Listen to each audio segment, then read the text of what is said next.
క్రీస్తునందు ప్రియులారా, యేసుక్రీస్తు నామములో మీ అందరికీ శుభాలు తెలియచేస్తున్నాం.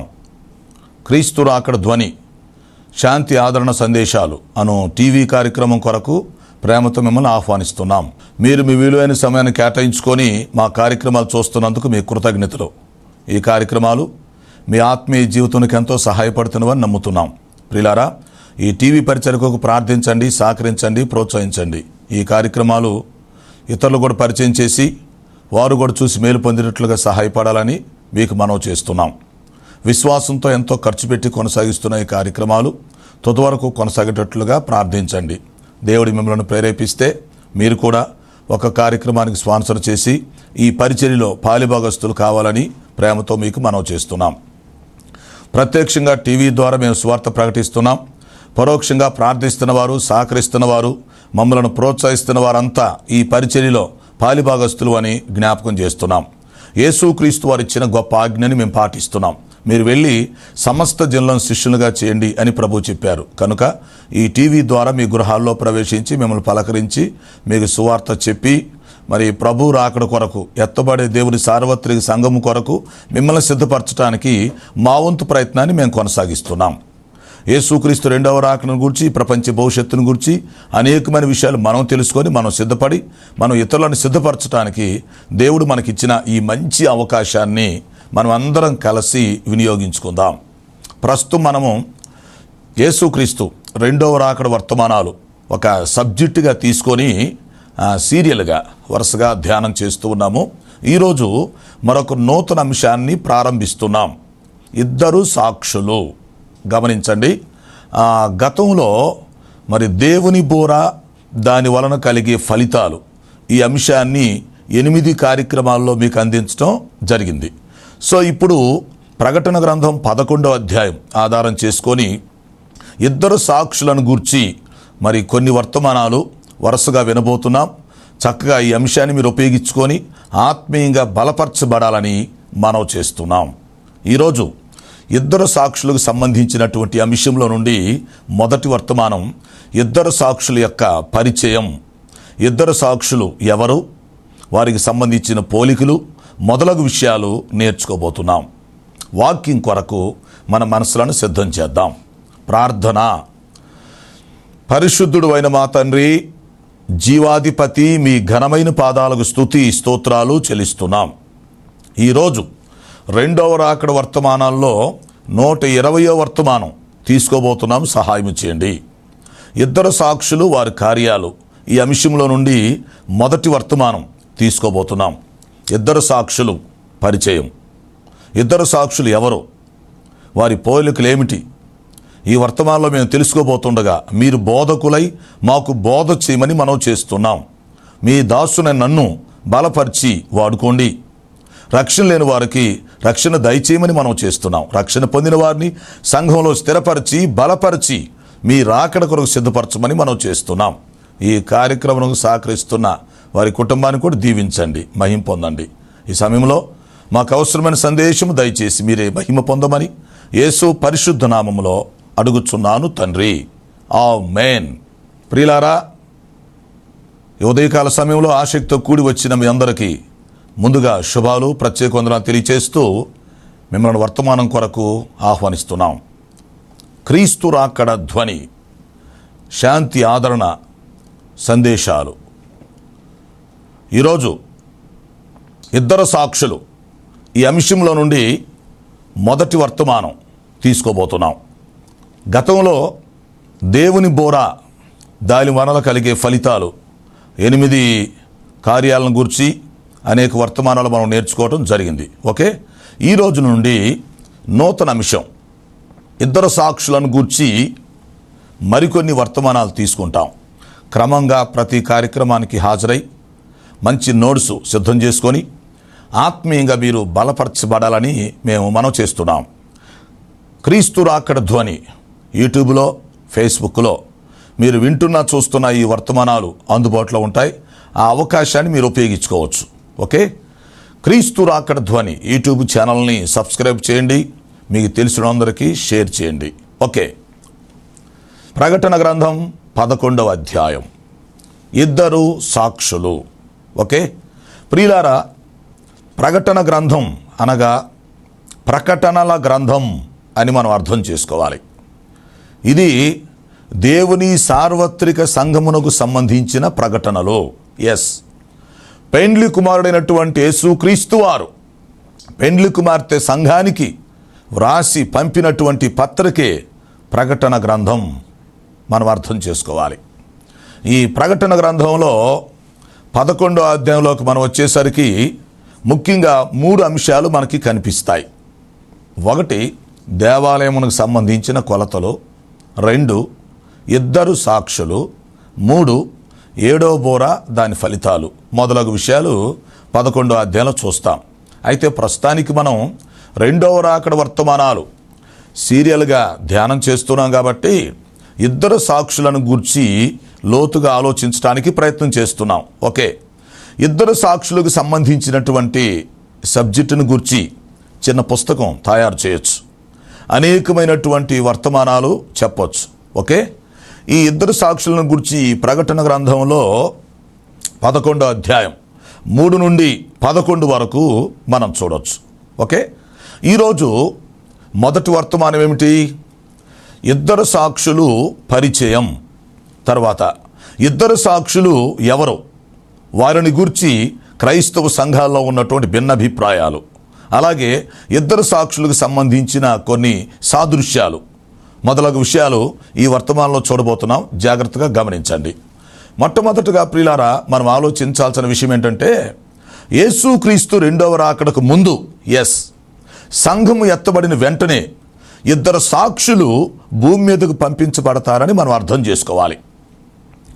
యేసుక్రీస్తు 2వ రాకడ వచ్చిన తర్వాత లేదా రహస్య రాకడలో బోర ఊదబడిన వెంటనే పరలోకము నుండి 2 సాక్షులు భూమి మీదకి దిగొస్తారు.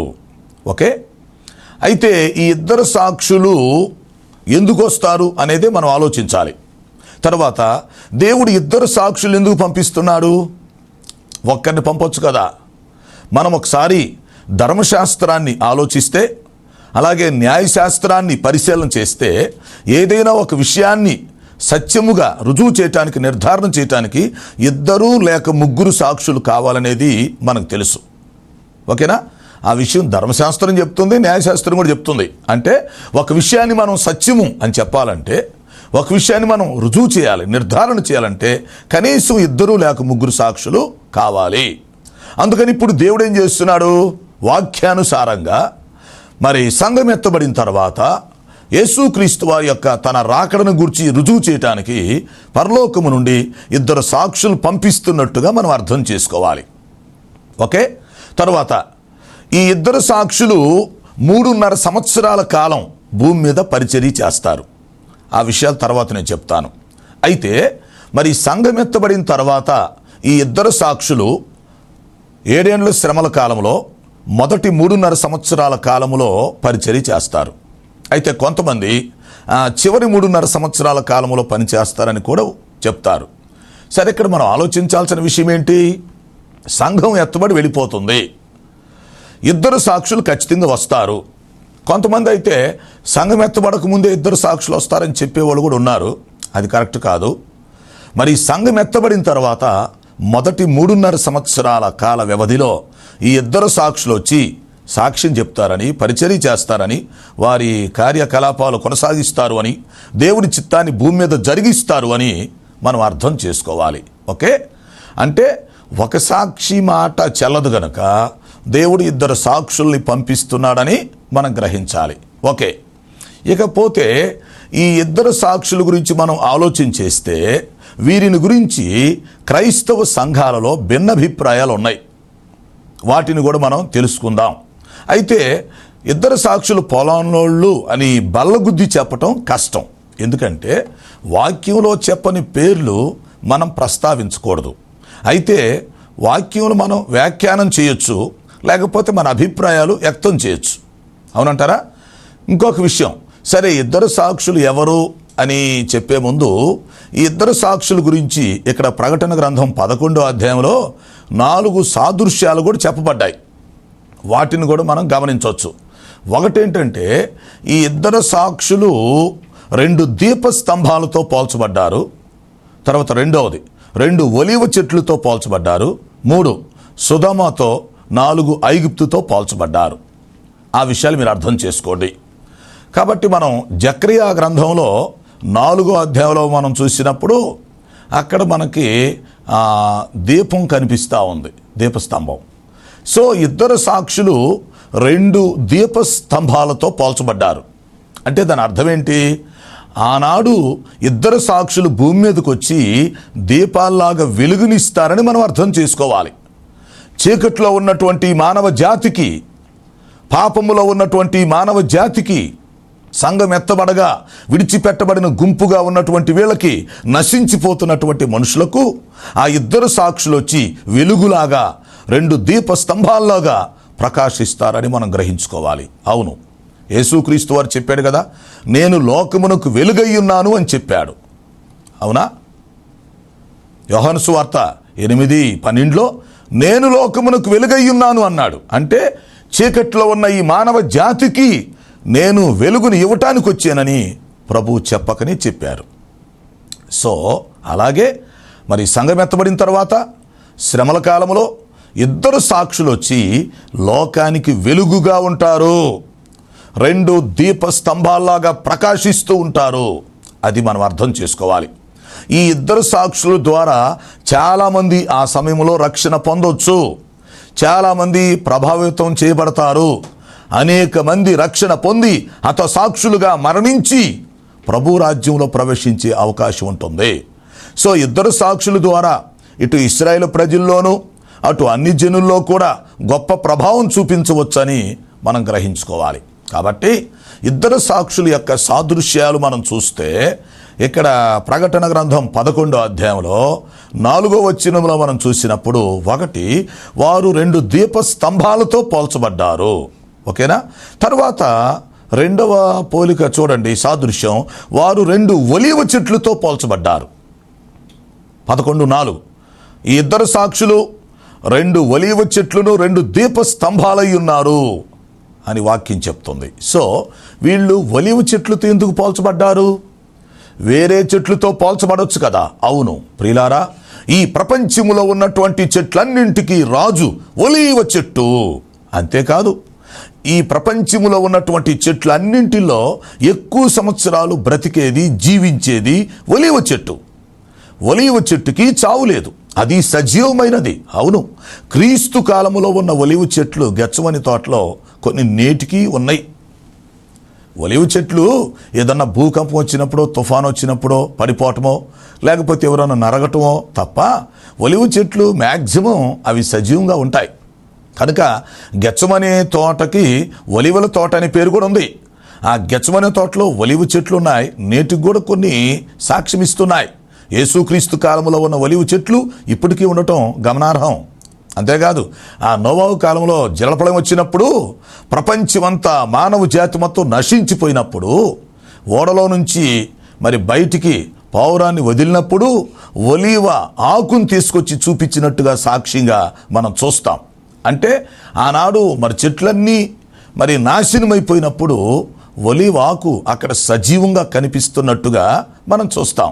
సో దీన్ని బట్టి మనకు అర్థమవుతున్న విషయం ఏంటంటే ఒలీవ చెట్లకు రాజు. అది న్యాయాధిపతుల గ్రంథం 9వ అధ్యాయంలో కూడా మనం చూడవచ్చు, ఉపమానంలో. ఓకే, సో ఒలీవ చెట్లకు రాజు. ఒలీవ చెట్లు సజీవమైనవి. కాబట్టి ఇక్కడ దేవుడు తన వాక్యములో 2 సాక్షులను దేనితో సాదృశ్యంగా చూపిస్తున్నాడు? 2 ఒలీవ చెట్లతో సూచనగా చూపిస్తున్నాడు. అంటే ఈ 2 సాక్షులు చావు లేని వాళ్ళు, వీళ్ళు సజీవులు. తర్వాత వాళ్ళు మరణించవచ్చు, పునరుద్ధానమై తిరిగి లేగవచ్చు, పరలోకానికి ఆరోహణమై వెళ్ళొచ్చు, అది వేరే విషయం. తర్వాత చెప్తా ఆ విషయాలు మీకు.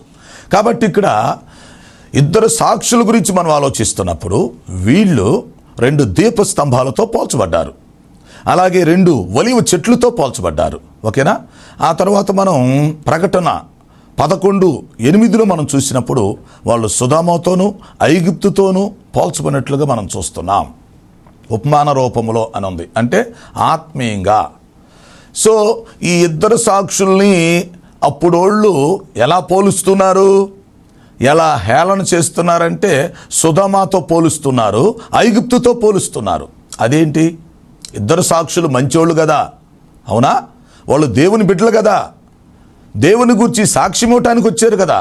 అలాంటప్పుడు వారిని ఈ పట్టణాలతో ఎందుకు పోలుస్తున్నారు అని ఆలోచిస్తే, అవును, ఇశ్రాయేలు ప్రజలు ఐగుప్తులో నుంచి బయటకు వచ్చారు కనుక, ఐగుప్తు బానిసత్వం నుంచి బయటకు వచ్చారు కనుక, ఐగుప్తు శాపగ్రస్తమైంది కనుక ఇద్దరు సాక్షుల్ని శాపగ్రస్తులుగా వాళ్ళు తలంచుతున్నారు.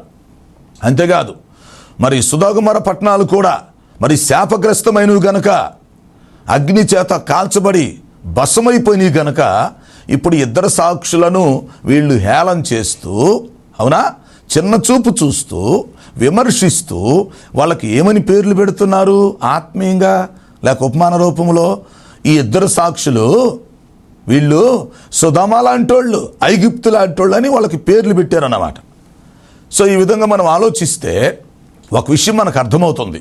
ఎస్, యేసుక్రీస్తు రెండవ రాకడకు ముందు ఇద్దరు సాక్షులు ఖచ్చితంగా వస్తారు, వచ్చి వాళ్ళు భూమి మీద సాక్ష్యం చెప్తారు.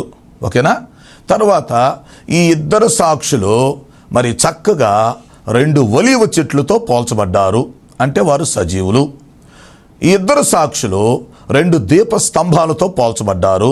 అవును, అంటే మరి దీపాలు వెలుగునిచ్చినట్లుగానే ఆ రోజుల్లో వారు మరి విడిచిపెట్టబడిన గుంపుకు, మానవ జాతికి వెలుగునిస్తారని, సువార్త ప్రకటిస్తారని, రక్షిస్తారని, మరి సువార్త వెలుగు ప్రకాశింప చేస్తారు అని మనం అర్థం చేసుకోవచ్చు. తర్వాత వారు సొదొమతోనూ ఐగుప్తుతోనూ మరి పోల్చబడి పిలువబడ్డారు కనుక వాళ్ళు హేళన చేస్తూ వారికి ఆ పేర్లు పెట్టినట్టుగా మనం చూస్తాం. అంటే ఇద్దరు సాక్షులను ఆనాడు ప్రజలు ఎక్కువ మంది అంగీకరించకుండా తిరస్కరిస్తున్నట్టుగా మనకు అర్థమవుతుంది. ఓకేనా? తర్వాత ముఖ్యమైన ప్రశ్న మరొకటి, ఇద్దరు సాక్షులు ఎవరు? ఓకే, ఇద్దరు సాక్షులు ఎవరు? వీరిని గూర్చి క్రైస్తవ సంఘాల్లో ఉన్నటువంటి భిన్నాభిప్రాయాలు ఏమిటి? అవును ప్రియులారా, నేను ముందే చెప్పాను, ఇద్దరు సాక్షులు పొలానోళ్ళు అని బల్లగుద్ది చెప్పటం కష్టం. ఎందుకు అంటే వాక్యములో చెప్పనటువంటి విషయాన్ని మనం ఎందుకు చెప్పాలి? కాకపోతే మనం వ్యాఖ్యానం చేయొచ్చు, మన అభిప్రాయాలు మనం చెప్పుకోవచ్చు. సో దానిలో తప్పులేదు. ఇక్కడ ఆలోచించాల్సిన విషయం ఏంటంటే ఇద్దరు సాక్షులను గూర్చిన అభిప్రాయాలు అర్థం చేసుకోండి, నోట్ చేసుకోండి. దానికి సంబంధించిన వివరాలు కూడా మీకు ఇస్తాం. ఇద్దరు సాక్షులు ఎవరు అనగా మొదటి అభిప్రాయం ఏం చెప్తున్నారంటే, మరి ప్రాచీన పండితులు చెప్పే అభిప్రాయం ఏమిటంటే ఈ ఇద్దరు సాక్షులు ఏలియా, హానోకు అని చెప్తున్నారు. ఇది మొదటి అభిప్రాయం. ఏలియా, హానోకు అంటే ఈ ఇద్దరు సాక్షులను ఏలియాతో హానోకుతో పోల్చడం జరుగుతుంది వాళ్ళు అని.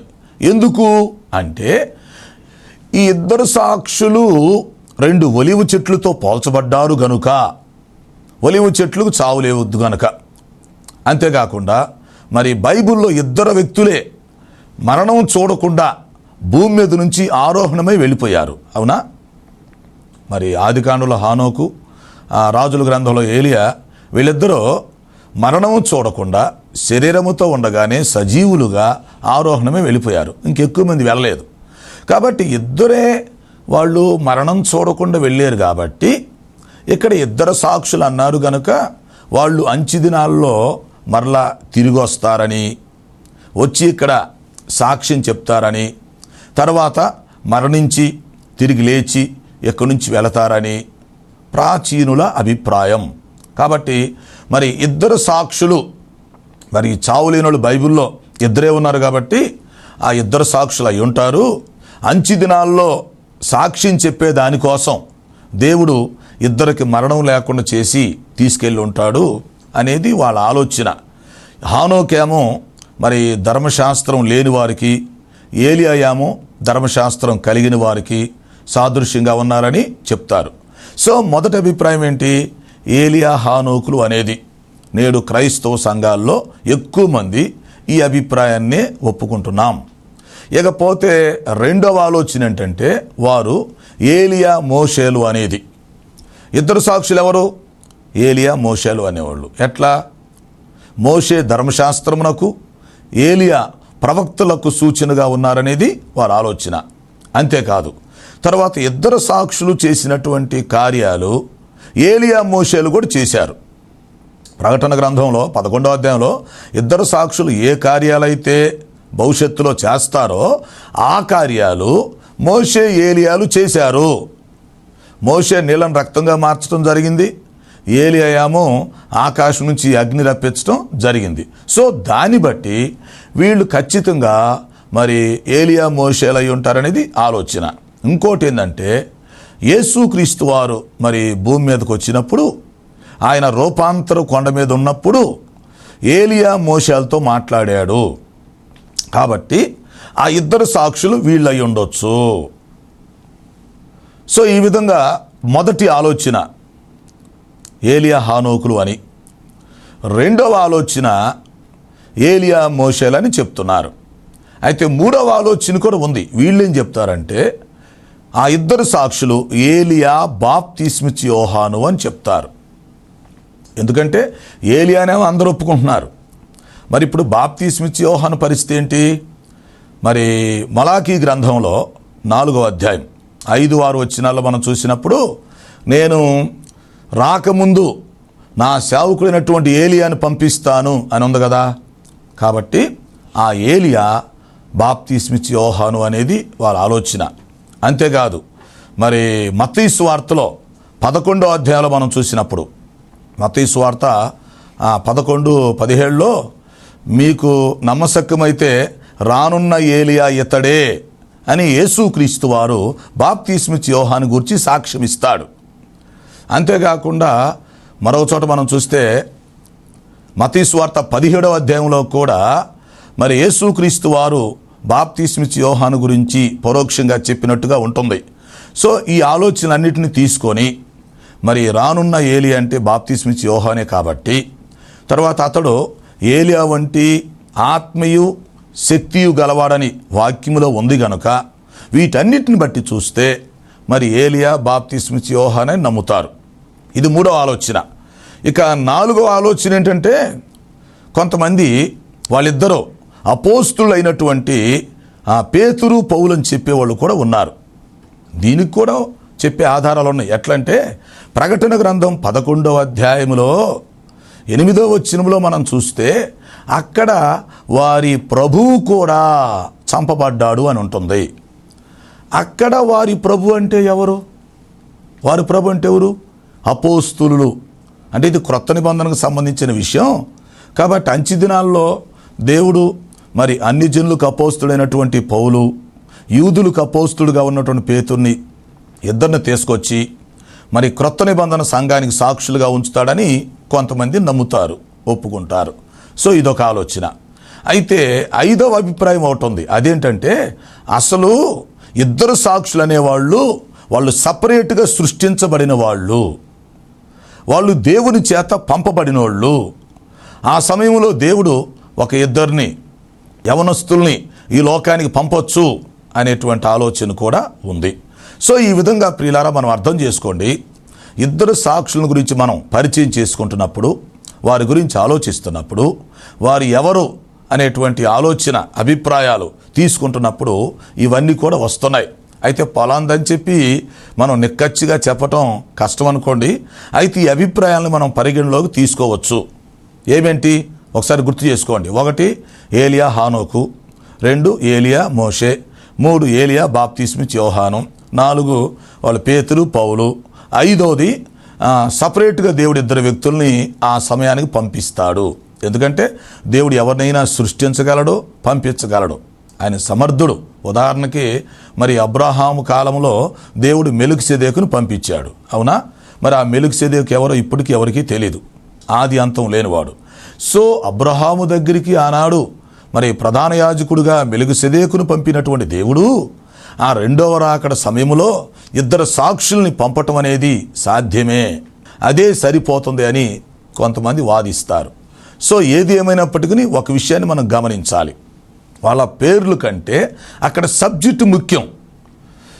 ఒక సాక్షి మాట చెల్లదు కనుక దేవుడు ఇద్దరు సాక్షుల్ని పంపిస్తున్నాడు. అంటే దేవుడు ఇక్కడ ధర్మశాస్త్రానికి న్యాయశాస్త్రానికి విలువిస్తున్నట్టుగా మనం చేసుకోవాలి. వాక్యం ఎప్పుడు వాక్యముగానే ఉంటుంది. వాక్యము వాక్య ప్రమాణాలకు కట్టుబడి ఉంటుంది. అది మనం అర్థం చేసుకోవాలి. కాబట్టి దేవుడు మరి పరలోకంలో నుంచి 2 సాక్షుల్ని భూమి మీదకు పంపిస్తున్నాడు.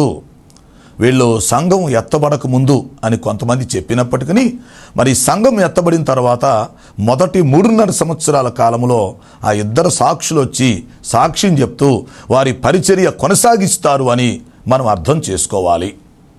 ఈ 2 సాక్షులు కూడా దేవుని మహిమ కొరకు పనిచేస్తారు. ఈ 2 సాక్షులు పరిశుద్ధాత్మ నింపుదలతో పనిచేస్తారు. ఈ 2 సాక్షులు ఏక మనసు కలిగి పనిచేస్తారు. అది మనం అర్థం చేసుకోవాలి. చూడటానికి 2 సాక్షులుగా కనిపిస్తారు కానీ వారిలో కొంచెం కూడా భేదం కనపడదు. 2 ఏక మనసు కలిగి పనిచేస్తారు. ఒక పేపర్కి 2 పేజీలు ఉన్నట్టుగానే 2 సాక్షులు కనిపిస్తారు. లేదా ఒక వ్యక్తికి 2 చేతులు ఉన్నట్టుగా, 2 కాళ్ళు ఉన్నట్టుగా, 2 కళ్ళు ఉన్నట్టుగా 2 సాక్షులు కనిపిస్తారు. అంటే 2 ఏక మనసు కలిగి ఒక టీముగా సాక్ష్యం చెప్తూ పరిచర్య చేస్తారు.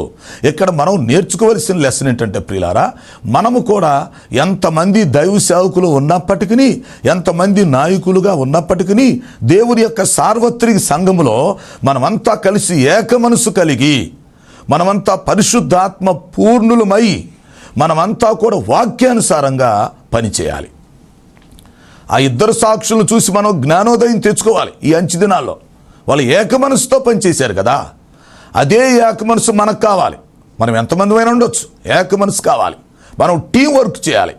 పరిశుద్ధాత్మ ద్వారా మనం పరిచర్య చేసేవారిగా ఉండాలి. వాళ్ళు ఎలాగైతే ఆనాడు యేసు ప్రభు లోకానికి వెలుగయ్యినట్టుగా వీరు వెలుగును చూపించారో, మనము కూడా చీకట్లో ఉన్నటువంటి లోకానికి ఈ అంచె దినాల్లో ఆ 2 సాక్షుల్లాగా దీపస్తంభాల్లాగా వెలుగును చూపించేవారిలాగా ఉండి అనేక మందిని మనం వెలిగించేవారిలాగా ఉండాలి. అలా ఉండటానికి మనం అర్థం చేసుకుందాం, మంచి నిర్ణయం తీసుకుందాం. మిగతా విషయాలు వచ్చే కార్యక్రమంలో చూద్దాం. కనుక 2 సాక్షులకు సంబంధించిన సబ్జెక్టు తెలుసుకొని అనేకమైన విషయాలు నేర్చుకొని మనం మేలు పొందాలని ప్రేమతో మీకు మనవి చేస్తూ ఈ మాటలు ముగింపు తీసుకొస్తున్నాను. అట్టి కృపను దేవుడు మనందరికీ దయచేయునుగాక. ప్రార్థన. తండ్రి నీకు స్తోత్రాలు. విన్న వర్తమానం మా హృదయాల్లో ఫలింప చేయమని మనం చేస్తున్నాం. అవును, 2 సాక్షుల ద్వారా మేము నేర్చుకోగలిగినటువంటి పాఠాలన్నీ నేర్చుకున్నటకు కృప చూపమని మనం చేస్తున్నాం. రక్షణ లేని వారికి రక్షణ దయచేయండి నాయన. సమస్యలతో, అనారోగ్యతతో, అవసరాలతో వారికి సహాయం చేయమని మనం చేస్తున్నాం. ఈ వర్తమానం మా హృదయాల ఫలింప చేయమని యేసు నామములో అడుగుచున్నాను తండ్రి. ఆమేన్. తండ్రి, కుమార, పరిశుద్ధాత్మ త్రియేక దేవుని దీవెన మనకు తోడే నడిపించునుగాక. ఆమేన్, ఆమేన్. ప్రియులారా, ఈ కార్యక్రమాలకు మీరు స్పాన్సర్ చేయాలని ఆశించినట్లయితే మా సెల్ ఫోన్ నెంబర్కి SMS చేయండి. 9440402368 9440402368. God bless you.